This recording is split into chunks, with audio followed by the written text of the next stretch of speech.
स्वागत है आपका। अध्याय 7 जैव विविधता हम ले रहे थे। एनिमेलिया का वर्गीकरण बच्चों जैसे हमने देखा था कि दो प्रकार से आगे इन्हें बड़े बड़े समूहों में बांटा गया है, अपृष्ठवंशी और पृष्ठवंशी। अपृष्ठवंशी का वर्गीकरण हम ऑलरेडी कर चुके हैं पिछली क्लास में। आज हम लेंगे पृष्ठवंशी या जिन्हें कॉर्डेटा भी कहा जाता है। ये जो जंतु हैं बच्चों, इन्हें फिर से 5 भागों में बांटा गया है। कैसे, जरा देखें आप।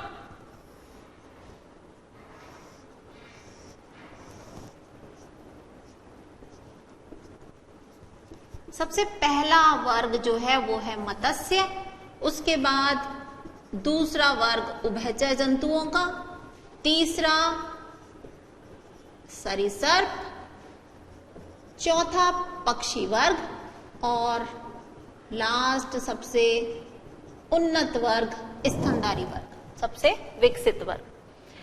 तो आज जो हमारा टॉपिक रहेगा बच्चों, इस पृष्ठवंशी जंतुओं के वर्गीकरण का हमें अध्ययन करना है। एक एक वर्ग को हम लेते हुए ये काम करेंगे। सबसे पहले हम लेंगे मत्स्य वर्ग। मत्स्य या मछली वर्ग बच्चों, इसके उदाहरण जो हैं आपके सामने एक देखिए।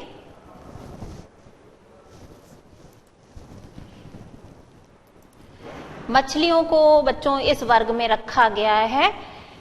आप ध्यान दीजिए, ये जो सभी जंतु हैं, हमें सबको पता है कि जल में ही ये अपना जीवन संभव कर सकते हैं। तो अधिकतर सभी जंतु जो हैं वो जलीय होते हैं। अंतर केवल इतना है कि कुछ जो है वो समुद्री जल यानी लवणीय जल में पाए जा सकते हैं या फिर कुछ अलवणीय जल में उपस्थित हो सकते हैं, लेकिन सबके सब रहते जल में ही हैं। शरीर की यदि बात करें बच्चों, नौकाकार इनका शरीर होता है और 3 हिस्सों में ये बटा हुआ है, सिर, धड़ और पूंछ में। त्वचा पर शल्क उपस्थित होते हैं और यदि श्वसन की बात की जाए तो ये जंतु जो हैं वो श्वसन क्लोम या गिल्स के द्वारा करते हैं। असमतापी जंतु होते हैं ये, यानी इनके शरीर का ताप जो है बच्चों वातावरण के हिसाब से बदलता रहता है। निश्चित तापमान नहीं होता है इनके शरीर का। और अंडे देते हैं, ये जनन क्रिया में अंडे देते हैं, इसीलिए इन्हें अंडज कहा जाता है। हृदय जो है इनका द्विकोष्ठीय, 2 कोष्ठ होते हैं इनके हृदय में, एक आलिंद और एक निलय, इसीलिए इनका हृदय जो है बच्चों उसे एक अलग नाम दिया गया, वीनस हृदय कहलाता है इनका हृदय। कंकाल की यदि बात करें तो कंकाल अस्थि और उपास्थि दोनों का बना हुआ होता है और इनमें अंतःकर्ण पाए जाते हैं। तो ये कुछ विशेषताएं हैं बच्चों इस वर्ग की, आइए नोट करें। सबसे पहले सभी सदस्य जलीय, थोड़ा सा आप स्पीड से लिखेंगे बच्चों शुरू से। मत्स्य वर्ग के सभी सदस्य जलीय, कुछ लवणीय, जल में, जबकि कुछ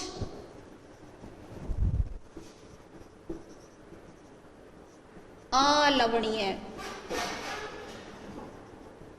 जल में उपस्थित। लवणीय अलवणीय समझ में आता है बच्चों? ऐसा जल जिसमें लवण उपस्थित होते हैं तो समुद्री जल जो है वो लवणीय जल कहलाता है, जबकि सामान्य जल जो है, मीठा पानी जो है वो अलवणीय जल की श्रेणी में आता है। दूसरी बात हम ये कह रहे हैं कि इनका जो शरीर है वो तर्कु रूपी या नौकाकार, साथ ही साथ सिर, धड़ व पूंछ में बटा होता है। शरीर पर शल्क उपस्थित। कई सारी विशेषताएं पढ़ रहे हैं बच्चों हम हर श्रेणी में पिछली क्लासेस से, तो आपको जितनी याद रह जाती है, क्योंकि किसी भी वर्ग के लक्षण पूछे जा सकते हैं इस अध्याय में, इसी प्रकार के प्रश्न आते हैं। तो बात हम कर रहे हैं शरीर पर शल्क उपस्थित, श्वसन क्लोम या जिसे गिल्स कहते हैं, गिल्स द्वारा। जंतु जो है वो असमतापी तथा अंडज अंडे देने वाले जंतु अंडज कहलाते हैं। हृदय की बात कर रहे हैं तो हृदय में 2 कोष्ठ हैं, हृदय द्विकोष्ठीय और एक आलिंद व एक निलय उसमें उपस्थित होते हैं और इस प्रकार के हृदय को वीनस हृदय कहा जाता है।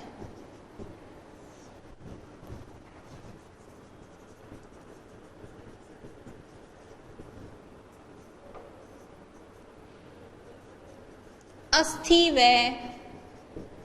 उपास्थि से बना कंकाल इनका होता है और साथ ही साथ अंतःकर्ण उपस्थित।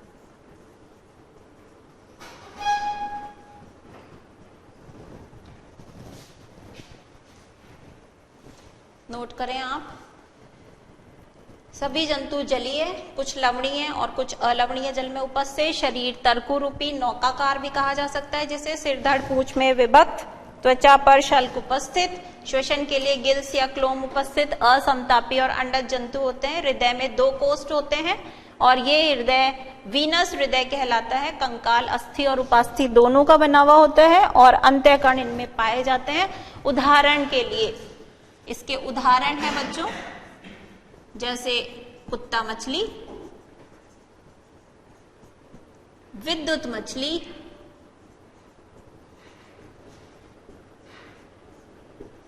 आदि। आप 2 ही उदाहरण याद कर लें, काफी हैं।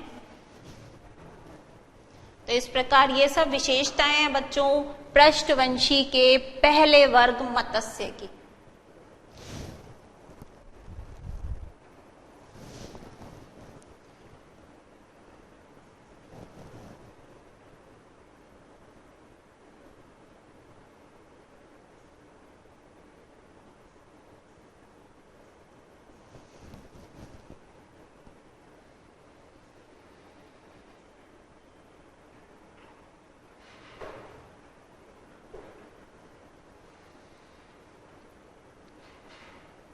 आगे लेंगे बच्चों हम दूसरा वर्ग उभयचर।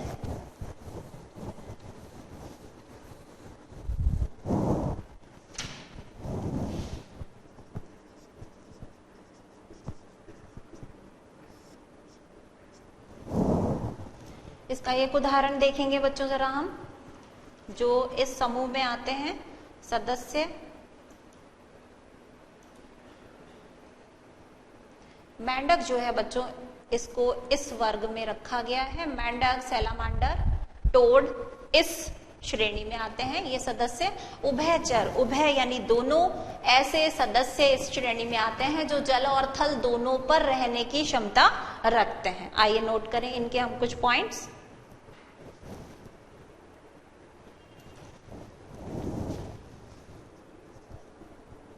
ये सदस्य जल व थल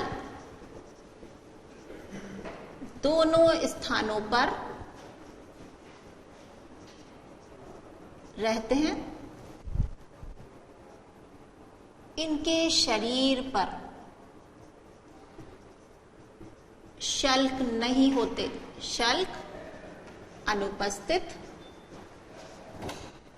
लेकिन श्लेष्म ग्रंथियां पाई जाती हैं जो श्लेष्मा का स्त्रावण करती हैं। श्लेष्म ग्रंथियां उपस्थित। थोड़ा सा मिटा देते हैं बच्चों।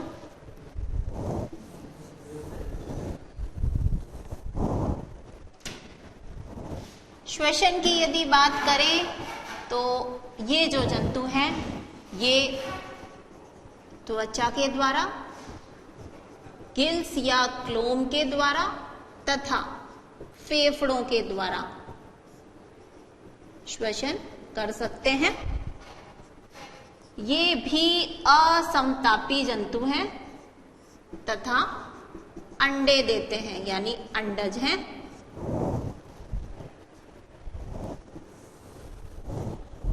अंतःकर्ण इनमें भी उपस्थित।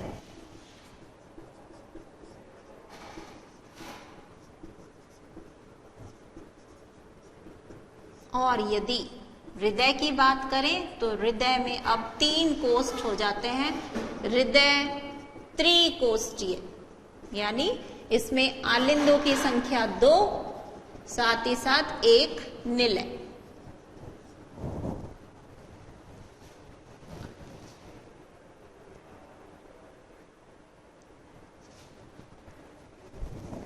उदाहरण हमने आपको बता दिया।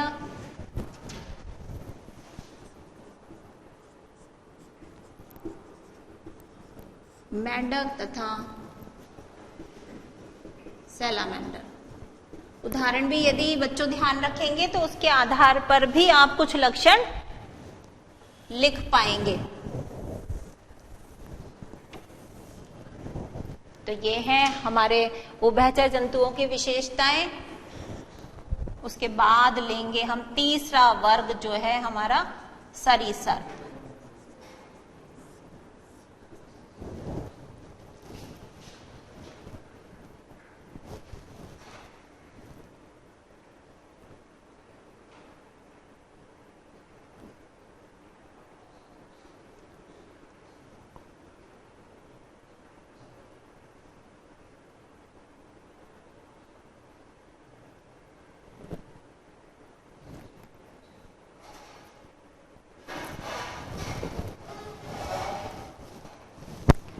इस वर्ग में जो सदस्य आते हैं बच्चों, वो सरीसृप जो वर्ग है हमारा, उसकी बात कर रहे हैं हम। रैंक कर गति करने वाले जीव इस श्रेणी में आते हैं और अधिकांशतः ये सदस्य स्थलीय होते हैं। इसका एक उदाहरण आपके सामने,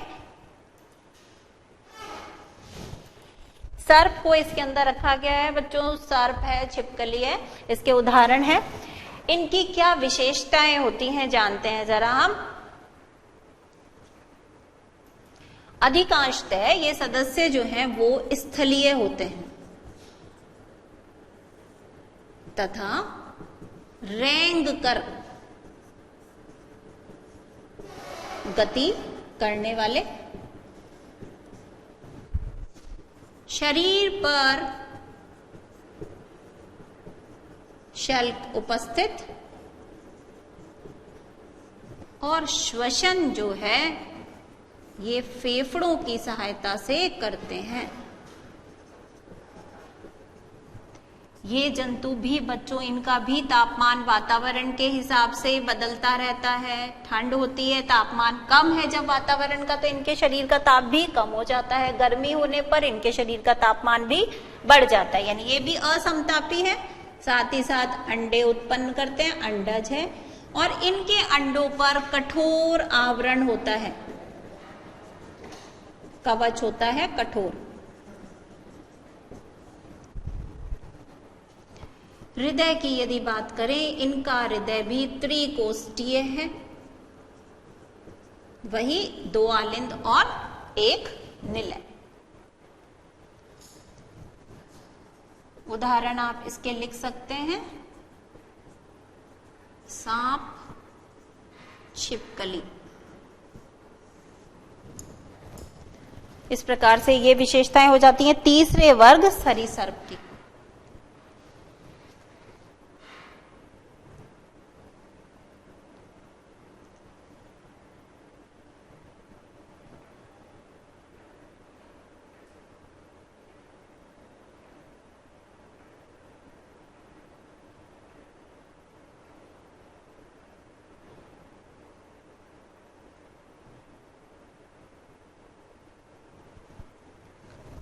आगे लेंगे चौथा वर्ग,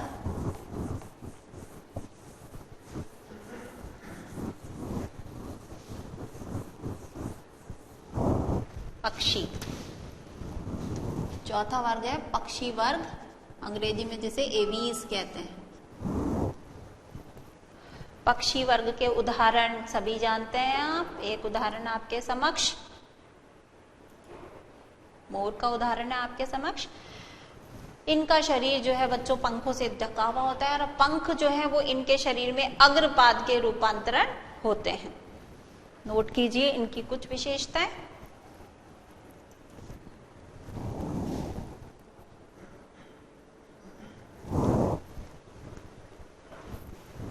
शरीर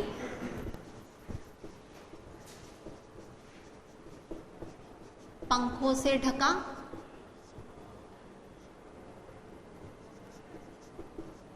इसमें पाए जाने वाला सदस्य उड़ने में सक्षम लेकिन शुतुरमुर्ग को छोड़कर। ये एक अपवाद है इसमें। अग्रपाद पंखों में रूपांतरित, शरीर नौकाकार तथा सिर, धड़ व पूंछ में बटा हुआ।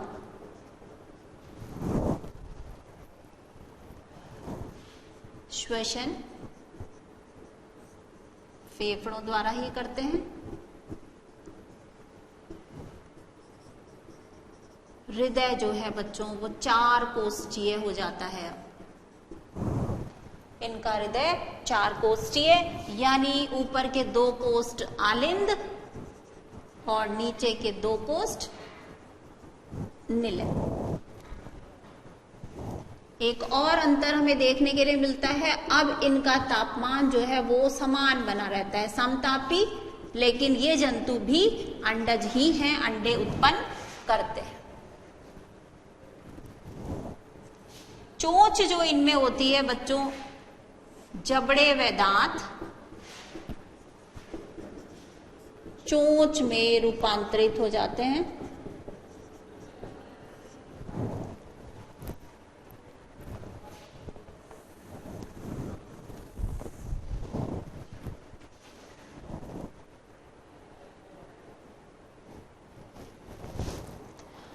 अब चूंकि इन्हें उड़ना है बच्चों, तो इनकी अस्थियां जो होती हैं वो लंबी व खोखली होती हैं, ताकि इनके शरीर का वजन क्या रहता है, कम, जो उन्हें उड़ने में सहायक होता है।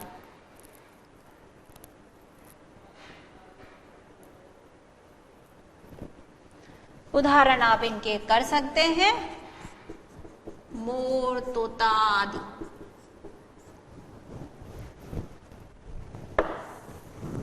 और लास्ट वर्ग लेंगे अब हम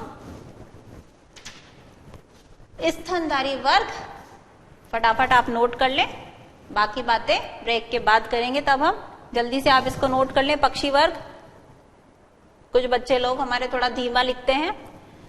शरीर पंखों से ढका, उड़ने में सक्षम लेकिन शुतुरमुर्ग को छोड़कर। अग्रपाद पंखों में रूपांतरित, शरीर नौकाकार तथा सिर, धड़, पूंछ में बटा हुआ। श्वसन फेफड़ों के द्वारा, हृदय में 4 कोष्ठ उपस्थित। ये जंतु समतापी और अंडज हैं। जबड़े और दांत चोंच में रूपांतरित। अस्थियां लंबी और खोखली होती हैं। उदाहरण मोर और तोता।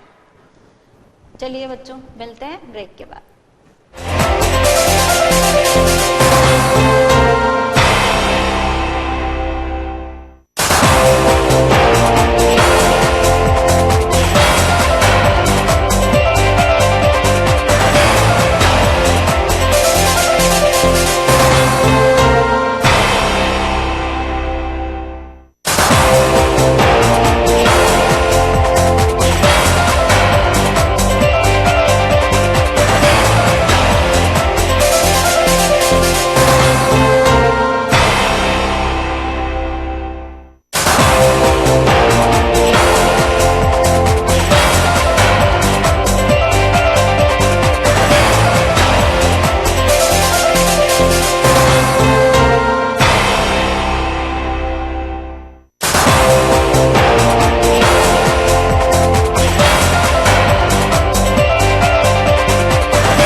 बच्चों एक बार फिर से आपका पक्षी वर्ग हम ले चुके थे, आगे हम आपने लिख लिया हो एक दो लाइन मिटा करके।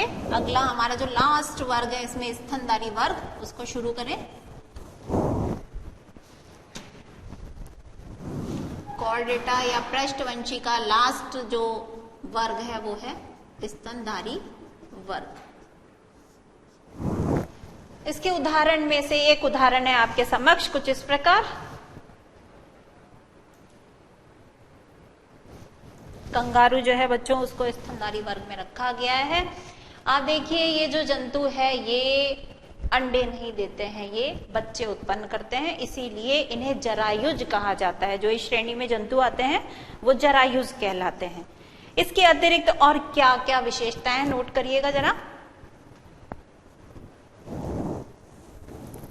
सभी प्रकार के वातावरण में पाए जाते हैं ये जंतु।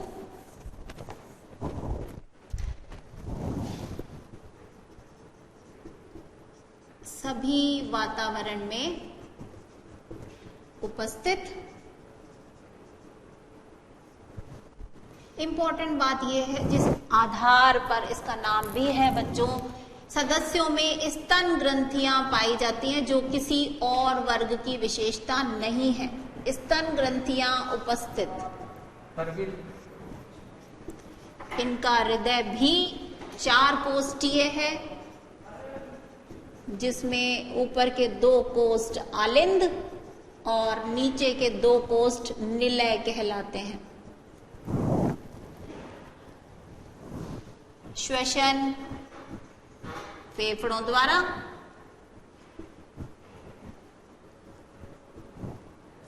इनकी जो त्वचा है बच्चों उस पर बाल, त्वचा पर बाल, तेल ग्रंथियां तथा पसीने की ग्रंथियां यानी स्वेद ग्रंथियां उपस्थित।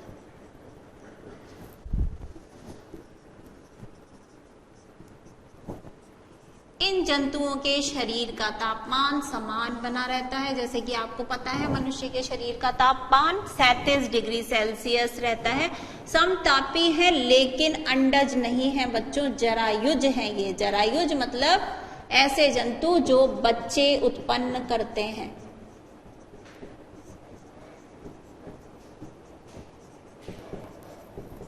इस श्रेणी में बच्चों एक अपवाद है अपने पास और वो अपवाद है एकिडना। हमें अपवाद भी ध्यान होने चाहिए क्योंकि परीक्षा में ये प्रश्न बन सकते हैं। एकिडना जो है वो जरायुज नहीं है, अंडज है। तो ये क्या है? एक अपवाद है। इसी प्रकार बच्चों कंगारू जो है वो बच्चे तो उत्पन्न करता है लेकिन ये बच्चे पूरी तरह से विकसित नहीं होते हैं। ये तब तक एक थैली में, जैसे कि आपको चित्र में भी नजर आ रहा था, एक थैली में तब तक लटके रहते हैं बच्चों जब तक ये पूर्ण रूप से विकसित नहीं हो जाते। इस थैली को एक नाम दिया गया है मार्सुपियम। तो इस थैली के अंदर ये बच्चे तब तक रहते हैं जब तक ये विकसित नहीं हो जाते, उसके बाद ये बाहर निकल जाते हैं। तो इस प्रकार ये जंतु जो हैं बच्चों वो हैं समतापी और जरायुज। तो ये विशेषताएं हैं आपके सामने, नोट कर लें आप। सभी प्रकार के वातावरण में ये पाए जाते हैं। स्तन ग्रंथियां, हृदय 4 कोष्ठीय होता है, त्वचा पर बाल, तेल ग्रंथियां और श्वेत ग्रंथियां उपस्थित। उदाहरण हम इसके लिख सकते हैं लास्ट में।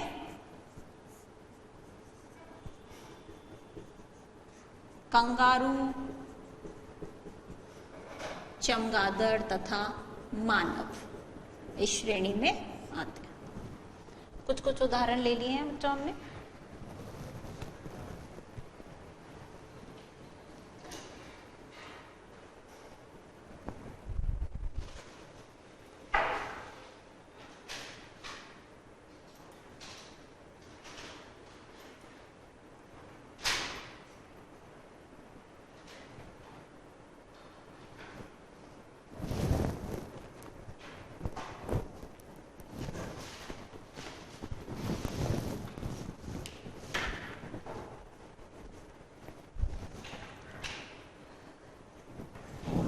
बाद जो अगला टॉपिक लेना है बच्चों में, नीचे का लिखा हुआ है, थोड़ा सा मिटा रहे हैं हम। ये जो वर्गीकरण समझा है बच्चों हमने, एक और तरीका हो सकता है जंतुओं को वर्गीकृत करके अध्ययन करने का, उनके आवास के आधार पर, कहाँ पाए जाते हैं वो कहाँ आधार पर हम जंतुओं को भी वर्गीकृत कर सकते हैं, साथ ही साथ पादपों को भी वर्गीकृत कर सकते हैं। आज सबसे पहले हम शुरू करेंगे पादपों को किस आधार पर वर्गीकृत किया जा सकता है। तो टॉपिक रहेगा हमारा आवास के आधार पर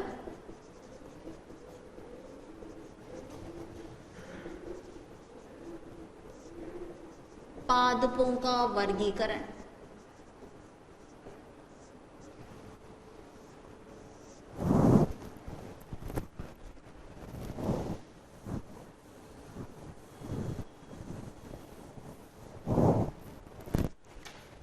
जिस स्थान पर पाए जाते हैं बच्चों, उस आधार पर इन्हें हम 5 भागों में बांट करके अध्ययन करेंगे।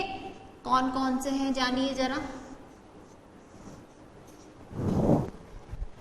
सबसे पहले जलोदभिद,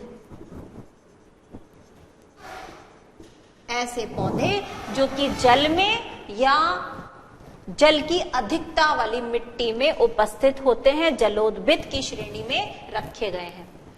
दूसरी जो श्रेणी है आवास के आधार पर बच्चों, वो है मरुद्भिद। ऐसे पौधे इस श्रेणी में हैं जो कि शुष्क आवास में, रेगिस्तान में, मरुस्थल में उपस्थित होते हैं, मरुद्भिद कहलाते हैं। तीसरे प्रकार के पौधे जो कि लवण मृदोद्भिद कहलाएंगे, लवणीय मृदा में उपस्थित। शीतोद्भिद, ठंडी जगहों पर जो पाए जाते हैं। और समोद्भिद, जहां का तापमान समान सा बना रहता है। इस प्रकार 5 अलग अलग प्रकार के आवास में जो पौधे पाए जाते हैं, हमें उन सब के भी अनुकूलन किस प्रकार के हैं बच्चों। अनुकूलन क्या है? ऐसी सुविधाएं हैं, ऐसी विशेषताएं हैं जो या तो पौधे में या जंतुओं में विकसित हो जाती हैं ताकि वो उस विशेष वातावरण में जीवन यापन आसानी से कर सके। तो यदि कोई पौधा जल में उगता है तो बच्चों ऐसी विशेषताएं उसके पास होनी चाहिए ताकि वो अपना जीवन यापन उस क्षेत्र विशेष में आसानी से कर सके। सबसे पहले लेंगे हम जलोदभिद।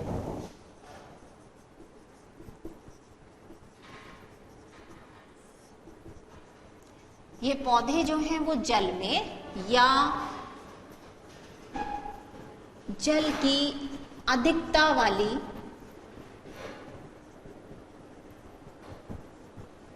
मृदा में उपस्थित।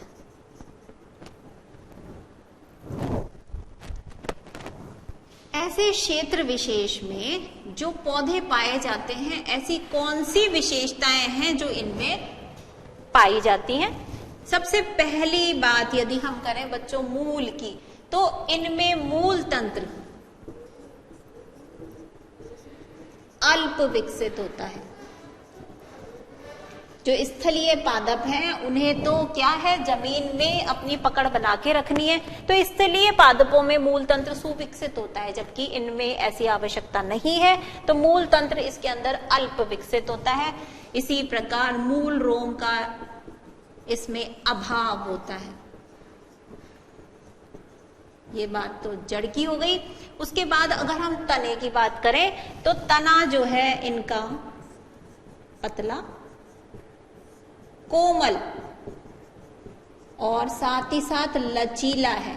पानी में रहना है बच्चों, जल धारा के साथ आसानी से अगर ये गति करने वाला नहीं होगा तो टूट जाएगा। इसी प्रकार यदि पत्ती की बात करें, चौड़ी होती है। किन पौधों में? जो जल में तैरते हैं, तैरने वाले पादपों में ये पत्तियां चौड़ी होती हैं, लेकिन कटी फटी भी होती हैं। किन में? जल निमग्न पादपों में।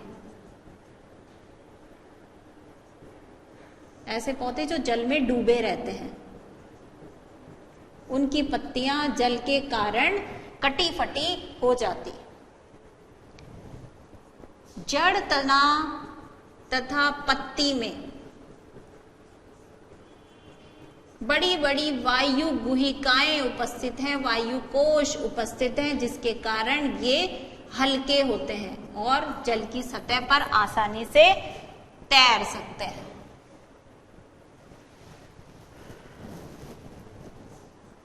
परागण तथा प्रकीर्णन की क्रिया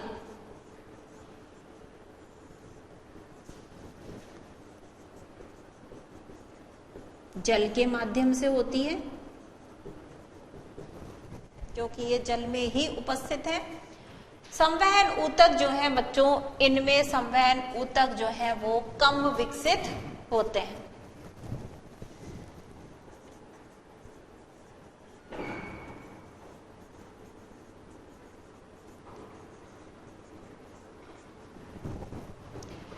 यदि हम उदाहरण देखें इनका, इधर लिख देते हैं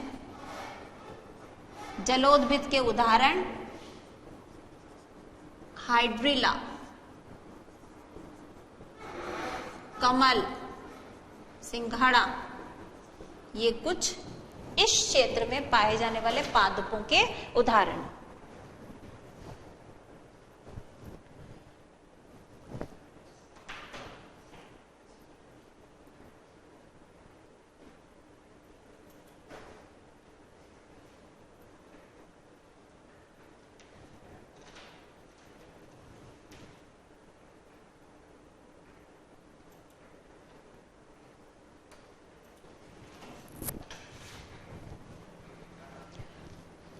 लिख लें बच्चों जरा फुर्ती से। जल में या जल की अधिकता वाली मृदा में ये उपस्थित होते हैं। अनुकूलन, मूल तंत्र अल्प विकसित है, इनका मूल रोम अनुपस्थित, तना कोमल, पतला और लचीला होता है, पत्तियां चौड़ी होती हैं तैरने वाले पौधों में और कटी फटी जल निमग्न पादपों में। परागण और प्रकीर्णन दोनों की घटनाएं जल के माध्यम से होती हैं। जड़, तने और पत्ती में वायु कोश उपस्थित होते हैं।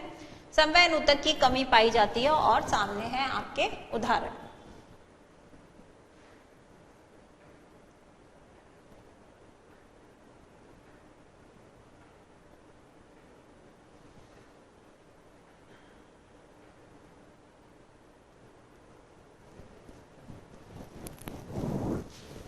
दूसरे प्रकार के आवास की भी बात कर लेते हैं बच्चों, मरुद्भिद।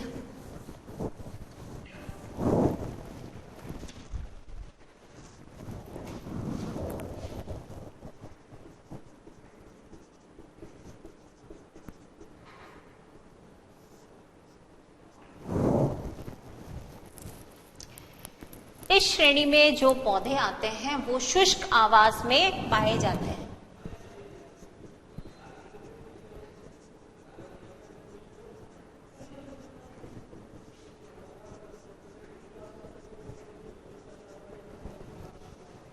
एक एक करके जड़, तना, पत्ती की बात करें इन पादपों के लिए भी, तो इनकी जो मूल है वो सुविकसित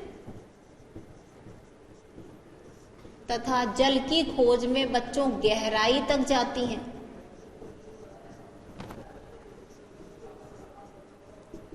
इनमें मूल रोम भी उपस्थित तथा उसके ऊपर शीश पर जो पाई जाती है संरचना मूल गोप, वो भी उपस्थित।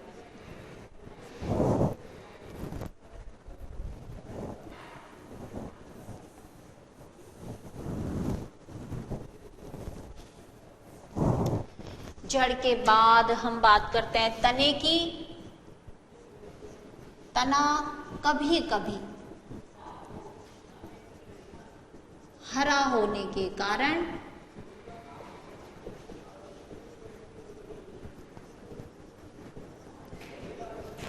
प्रकाश संश्लेषण का कार्य भी करता है। किसमें करता है? उदाहरण के लिए ग्वारपाठा।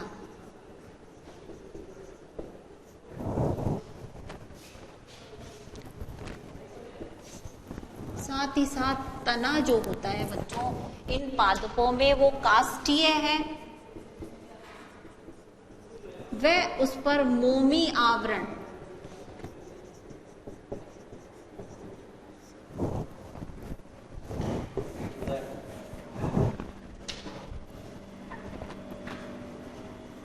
क्यों होता है बच्चों ये मोमी आवरण? ताकि जल की हानि जो है वो कम से कम हो पाए, क्योंकि मरुस्थल में वैसे ही पानी नहीं मिलता, उनको कम मिलता है।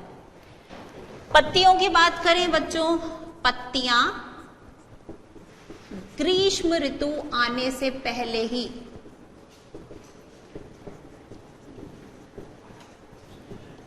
झड़ जाती हैं, ताकि वही काम है, वाष्पोत्सर्जन क्या हो, कम से कम हो। या फिर पत्तियां कांटों में बदल जाती हैं। सबके पीछे कारण वही है बच्चों, वाष्पोत्सर्जन की क्रिया को घटाना। साथ ही साथ पत्तियों पर मोमी सतह होती है। समय हो रहा है इसलिए आप थोड़ा सा फुर्ती से लिखिएगा। पत्तियों पर मोम की परत, वह रंध्र निचली सतह पर होते हैं, ताकि वही कारण, ऊपरी सतह पर होंगे तो वाष्पोत्सर्जन की क्रिया ज्यादा होगी। धसे हुए रंध्र होते हैं। फलों और बीजों के चारों ओर भी कठोर आवरण पाया जाता है।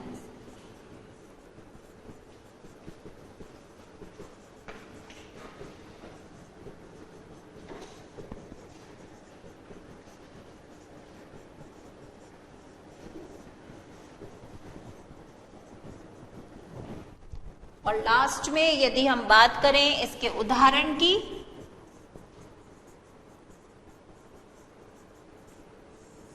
नागफनी और कैक्टस।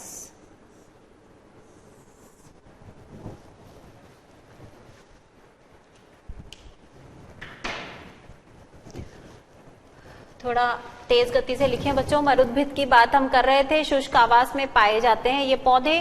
जड़ें सुविकसित होती हैं, गहराई तक चली जाती हैं। मूल रोम और मूल गोप दोनों ही उपस्थित। तना हरा होने के कारण ग्वारपाठे में प्रकाश संश्लेषण का काम भी करता है। साथ ही साथ तना जो है वो काष्ठीय है, लेकिन उस पर मोम की परत चढ़ी हुई होती है। पत्तियां या तो गर्मियों की ऋतु आने से पहले झड़ जाती हैं या फिर कांटों में बदल जाती हैं। पत्तियों पर भी मोम की परत है और रंध्र निचली सतह पर और साथ ही साथ धंसे हुए होते हैं। फलों और बीजों के चारों ओर कठोर आवरण पाया जाता है। उदाहरण है लास्ट में नागफनी और कैक्टस।